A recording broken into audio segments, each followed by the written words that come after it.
Assalamualaikum warahmatullahi wabarakatuh. Halo teman-teman, saya Ratna. Di video kali ini saya mau mereview sebuah buku yang berjudul Pikiran Adalah Kunci, Solusi Hidup Lebih Mudah, Tenang, dan Penuh Keberuntungan, karya Mbak Mutia Z. Rizky.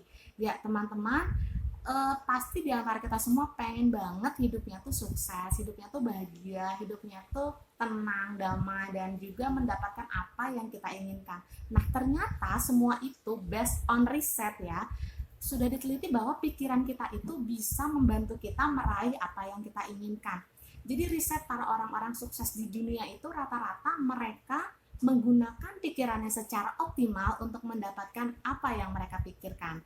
Nah, di review kali ini saya mau membahas buku ini, ada 7 poin penting ya. Tapi sebelum saya lanjutkan, mohon diklik tombol subscribe-nya untuk mendukung channel ini biar saya lebih semangat untuk posting video-video review buku selanjutnya. Oke, ya teman-teman, kita dikaruniakan sebuah otak oleh Allah Subhanahu Wa Taala. Nah, hidup kita ini tergantung dari pikiran yang kita bikin. Jadi kalau kita berpikir positif, maka kita akan mendapatkan atau menarik hal-hal yang positif. Tapi kalau kita berpikir sebaliknya, maka kita secara tidak sadar atau sadar mungkin ya, menarik hal-hal yang membawa kita kepada ketidakbahagiaan seperti itu. Mbak Mutia Rizky ini dia menulis bagaimana hidup Anda saat ini adalah gambaran pikiran Anda. Coba kita pikir deh, kondisi hidup kita saat ini di mana sih? Bahagiakah? Sudah sejahterakah? Atau sudah impian-impian kita tercapaikah? Kalau misalnya sudah, alhamdulillah, berarti pikiran yang ada di otak kita merupakan gambaran kehidupan kita saat ini. Namun kalau saat ini kita masih belum bahagia, belum meraih apa yang kita impikan, bisa jadi itu merupakan gambaran pikiran-pikiran juga. Maka biasakanlah berpikir positif agar kita meraih hal-hal yang positif. Nah, di Mbak Mutia Rizky juga menyarankan bahwa sebaiknya kita menjadikan hidup ini merupakan sebuah perjalanan yang menyenangkan untuk mencapai tujuan ya, dengan penuh kemudahan, ketenangan, dan juga keberuntungan. Jadi ada dua hal ya yang ketika orang-orang itu berpikir bahwa satu pihak berpikir hidup ini adalah penuh kemudahan dan kebahagiaan. Yang satu lagi berpikir hidup itu perjuangan. Nah, hal itu akan terjadi ya. Jadi ketika kita mengatakan bahwa hidup ini mudah, maka akan diberikan mudah. Namun jika kita berpikir hidup itu perjuangan, itulah yang akan kita hadapi. Ada contoh ya, pikiran itu tidak hanya dimiliki oleh orang-orang tertentu, tapi karena kita seorang manusia, kita bisa mengendalikannya. Teman-teman tahu Nick Fujitsu, beliau adalah seorang motivator dari Australia yang sangat terkenal karena beliau itu kondisinya mohon maaf tidak sempurna ya, beliau tidak memiliki lengan dan kaki, namun karena beliau berpikir positif maka beliau bisa memberikan energi yang besar dan pengaruh yang positif sehingga dia bisa menjadi salah satu orang sukses di dunia. Lalu ada di bukunya juga jelaskan contohnya ada Stephen Hawking dengan keterbatasannya, beliau itu seorang ahli fisika yang dia itu lumpuh ya, namun dengan semangat dan kekuatan pikiran yang dia lakukan secara optimal, maka dia bisa menjadi seorang ilmuwan tersohor dengan karyanya A Brief Story of Time, dan itu sangat laris di dunia. Nah, bagaimana sih caranya supaya kita bisa mengoptimalkan pikiran kita agar bisa meraih tujuan? Ya, teman-teman, modal sukses itu adalah pikiran ya. Lalu kita bisa deh amati orang-orang sekitar kita. Jadi ada orang-orang di sekitar kita yang selalu bahagia, selalu sehat, selalu semangat, selalu bugar. Tapi di satu sisi juga ada orang-orang di sekitar kita yang selalu murung, selalu cemas, lalu sering sakit-sakitan, terus dia juga orangnya sering takut dan juga sering membenci semua hal. Nah, bagaimana kehidupan kita saat ini? Tanda-tandanya semua adalah hasil dari pikiran. Jadi kalau kondisi kita saat ini relax, tenang, berarti itu adalah gambaran pikiran kita. Tapi kalau saat ini kita tuh kayak cemas, takut, kok serba mumet gitu ya, itu merupakan hasil pikiran kita karena pikiran itu adalah magnet. Ada sebuah buku yang berjudul The Secret, Mbak Mutia juga mengutip buku tersebut. Dikatakan pikiran adalah magnet yang kita bisa menarik hal-hal yang kita inginkan, atau disebut juga dengan hukum tarik menarik atau the law of attraction. Jadi latihlah pikiran kita untuk terbiasa berpikir hal-hal yang baik. Ingat, fokuskan kata-kata yang baik. Misalnya gini, Jangan katakan saya nggak mau sakit, saya nggak mau susah, saya nggak mau miskin. Jangan katakan itu, tapi katakanlah hal-hal yang kita inginkan, kayak misalnya ya Allah saya mau sehat, ya Allah saya mau bahagia, ya Allah saya mau kaya misalnya. Katakanlah hal-hal itu berulang-ulang, maka otak kita akan membantu ya dengan izin Allah ya untuk meraih apa yang kita inginkan. Jadi banyaklah berpikir untuk positif. Sebaiknya hindarilah kata-kata yang bersifat konotasinya negatif, kayak sakit, benci, marah, cemas, khawatir ya. Itu bisa dilatih. Ya, salah satu tekniknya adalah coba teman-teman relax, duduk relax, lalu kalau perlu pejamkan mata ya. Gambarkan situasi yang teman-teman inginkan, kayak misalnya bahagia, lalu kaya misalnya, berhasil meraih apa yang kita inginkan dan sebagainya. Oke, yang ketiga ya dari buku ini dijelaskan mengenai cara kerja pikiran. Di dalam pikiran itu kita memiliki yang disebut dengan Reticular Activating System atau RAS. Nah, itu ibaratnya sistem di otak kita yang seperti pemancar ya, yang mengalirkan gelombang ke alam semesta. Jadi si RAS ini bekerja sesuai dengan perintah kita, dan dia akan memberitahu kemanapun kita pergi. Jadi kalau kita berpikir misalnya nih ya, saya berpikir saya mau menjadi seorang penulis terkenal gitu ya, atau saya ingin menjadi seorang vlogger gitu. Nah, maka si RAS ini akan mengarahkan saya untuk dan saya akan ditarik ya kepada hal-hal yang terkait dengan menjadi penulis terkenal atau menjadi seorang vlogger.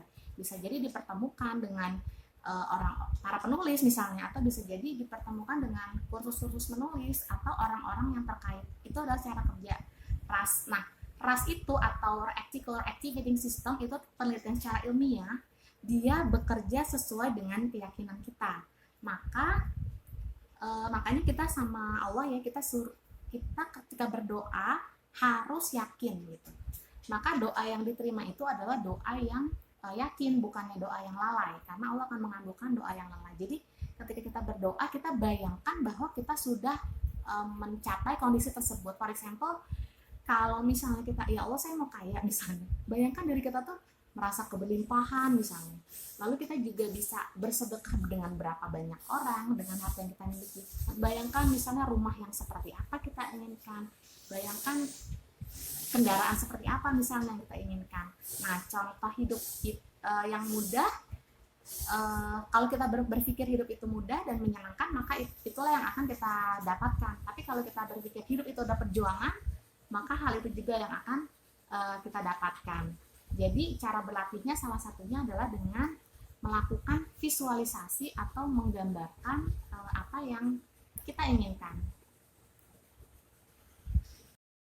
Selanjutnya, Mbak Mutia Rizky juga menjelaskan tips-tips untuk bagaimana kita merawat pikiran ya. Merawat pikiran supaya kita selalu merasa enak, insya Allah ya. Yang pertama, ada pertanyaan, kan kita nggak selamanya loh menghadapi situasi yang menyenangkan, situasi yang asik, situasi yang relax dan sebagai macamnya. Ya udah, tipsnya adalah jika enak telan, jika tidak enak ya dibuang aja. Ya kita misalnya karena apa ya, ketenangan, keberuntungan, kesehatan, kebahagiaan, kekayaan semuanya tuh milik pikiran. Jadi kita harus gunakan itu. Misalnya mungkin kita menemui teman yang suka mengeluh misalnya, lalu mungkin kita suatu saat pernah direndahkan oleh orang lain. Ya udah, jangan masukkan ke pikiran kita. Misalnya ada orang yang bilang kayaknya kamu ini ya nggak bakal sukses ya meraih itu, atau misalnya ketika kita mau memulai sesuatu gitu, misalnya saya menjadi seorang penulis, kayaknya kamu nggak bisa deh jadi seorang penulis, bakat kamu bukan di situ. Nah, pikiran kita bisa mengendalikan. Kalau kita menelan mentah-mentah kata-kata mereka gitu ya, kita membenarkan, maka RAS di otak kita akan mengikuti apa yang kita perintahkan. Jadi ketika ada pengaruh buruk di luar sana, jangan biarkan dia mempengaruhi pikiran kita seperti itu. Lalu hindari juga dengan overthinking, berpikir berlebihan. Kalau ini bagaimana, begini bagaimana. Jadi itu adalah racun kesuksesan. Misalnya Nah, pengen mulai deh, misalnya for example ya, pengen mulai deh bikin vlogger, menjadi seorang vlogger gitu ya. Tapi nanti begini, tapi nanti begitu, tapi nanti ada yang suka nggak? Tapi jangan banyak berpikir yang membuat kita menjadi patah. Itu namanya overthinking dan itu melelahkan. Jadi itu adalah racun kesuksesan. Jadi kalau kita sudah memiliki sebuah keputusan untuk sukses, maka bergeraklah untuk maju gitu ya. Jangan kita terfokus sama racun pikiran tersebut.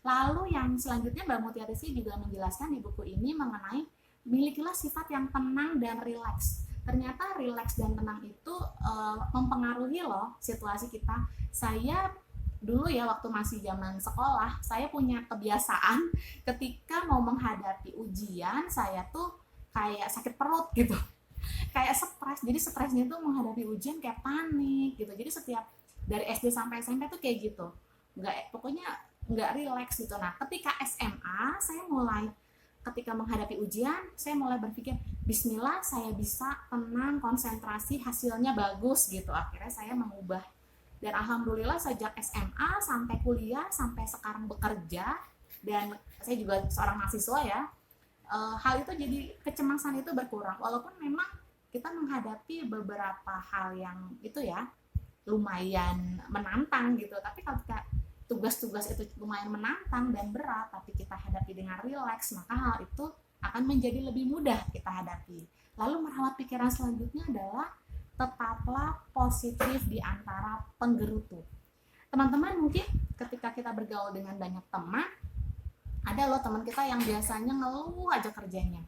Aduh gimana sih ini bos, misalnya kalau di kantor. Atau aduh gimana sih ini cuaca, aduh gimana sih ini apa namanya, kita harus stay at home terus ya dengan karena kondisi pandemi. Gimana gimana gimana. Tetaplah berpikir positif. Oh iya, alhamdulillah pasti ada hikmahnya. Oh iya, nggak apa-apa. Mungkin ketika kondisi kita harus di rumah, berarti kita mungkin harus bisa lebih dekat dengan keluarga, kita bisa memperbanyak ibadah misalnya di rumah, memperbanyak baca buku misalnya, atau membuat karya-karya tertentu. Yang hobi masak bisa mengembangkan karyanya, yang suka baca buku jadi nambah, atau bahkan bikin vlog seperti itu. Jadi tetaplah positif di antara orang-orang yang suka menggerutu di lingkungan sekeliling kita ya, karena pada dasarnya pikiran itu kan bisa diperintah ya, dan jangan jadikan kita dikendalikan oleh mumetnya pikiran. Berlatihlah bahwa kita adalah pimpinan dari pikiran kita itu sendiri, karena pikiran kita tuh nggak tahu kaya itu rasanya gimana, berkurang itu rasanya gimana misalnya, atau kalau kita sedih rasanya gimana, kalau kita senang rasanya gimana. Pikiran itu tidak memahami itu ya, dia hanya akan manut sesuai dengan yang kita perintahkan. Jadi jadilah kita pengontrol bagi pikiran kita ya. Nah untuk melangkah supaya kita menjadi mendapatkan apa yang kita inginkan, perlu bagi kita menerapkan kunci sakti, yaitu Mbak Mutia di sini menjelaskan tentang ambillah buku, sebuah buku, lalu kita tulis semua hal. Jadi kalau saya ngambil satu buku, saya punya satu buku impian namanya Dream Book ya, Ratna's Dream Book gitu. Saya akan menulis semua yang saya inginkan, mulai dari pendidikan seperti ini, pekerjaan seperti ini, kehidupan seperti ini, buku apa yang mau saya pelajari, sama sikap sama suami seperti apa, sama anak bagaimana misalnya. Terus yang mau saya raih apa, misalnya penghasilan segini per sekian, lalu haji dan umroh, tulis aja. Walaupun kita saat ini belum meraih apa yang kita tuliskan ya, atau mungkin mau handphone seperti apa, mau rumah seperti, tulis semuanya. Mau berkurban misalnya sapi misalnya kayak gitu, mau zakat sekian rupiah per bulan misalnya, dan sebagainya. Tulis semua yang teman impikan sespesifik mungkin. Kalau perlu ada gambar, misalnya kita mau berkunjung ke Eropa, ya udah ada foto Eropa ya, mungkin nanti setelah pandemi selesai ya teman-teman, ambil fotonya, tempel di buku kita. Atau mungkin ya Allah, saya ingin sekali pergi haji atau dan umroh bersama keluarga, ambil foto Ka'bah dan tempel, dan itu memudahkan kita memvisualisasikan apa yang kita inginkan. Ini ada contoh menarik teman-teman. Ada yang seorang artis Hollywood namanya Jim Carrey, dia di usia 19 tahun menuliskan cek ya, bahwa 10 tahun ke depan penghasilan saya adalah 10 juta dolar. Dan benar sekali ya, tepat di usianya ke-29, istrinya dari 10 tahun letter gitu ya, dia mendapatkan 10 juta dolar dari film yang berjudul Dumb and Dumber-nya. Seperti itu. Sama juga seperti artis Hollywood yang terkenal Morgan Freeman ya, dia meletakkan sebuah lemari di rumahnya dan dia bilang ini semuanya adalah piala-piala dari prestasi saya di dunia perfilman, dan benar dia sering sekali mendapatkan penghargaan di bidang perfilmannya. Jadi visualisasi itu penting. Lalu yang kedua adalah bayangkan, rasakan, konsentrasi, dan dialog batin ya. Jadi kayak misalnya kalau misalnya kita lagi relax bilang kamu sukses, kamu senang, kamu bahagia, kamu meraih apa yang kamu inginkan, kamu bahagia, dan tetaplah semangat. Seperti itu. Jadi itulah teman-teman apa yang Mbak Tia sampaikan. Lalu perkuatlah positive feeling ya. Di sini disebutkan mengenai perbanyaklah kita bersyukur dengan apa yang ada. Ketika kita menuliskan sesuatu dan berpikir positif, sempat berpikir kok belum dikabulkan sih sama Allah misalnya ya, tetap berpikir positif, ada waktunya itu akan terjadi dengan penuh kemudahan. Seperti itu. Lalu kalau gimana menghilangkan rasa sakit ketika ada orang yang menyakiti? Lupakan dan maafkan, itu kuncinya ya. Lalu juga kalau misalnya kita sudah berpikir, ya Allah saya mau menjelajah Eropa, insya Allah saat pandemi sudah berakhir mudah-mudahan. Pasrahkan pada Allah, ya sudah biarkan nanti mekanisme Allah yang izinkan supaya kita berangkat dengan izinnya ya. Salah satunya dengan kita mengikhtiarkan berpikir positif. Ya teman-teman, itulah review buku saya mengenai pikiran adalah kunci. Buku ini sangat bagus ya karena detailnya ini ada di sini. Jadi teman-teman kalau yang dekat rumahnya ada Gramedia atau kayaknya bisa dibeli online juga, bisa dapatkan buku ini. Sekian dari saya, terima kasih perhatiannya. Jangan lupa like, comment, dan subscribe ya. Wassalamualaikum warahmatullahi wabarakatuh.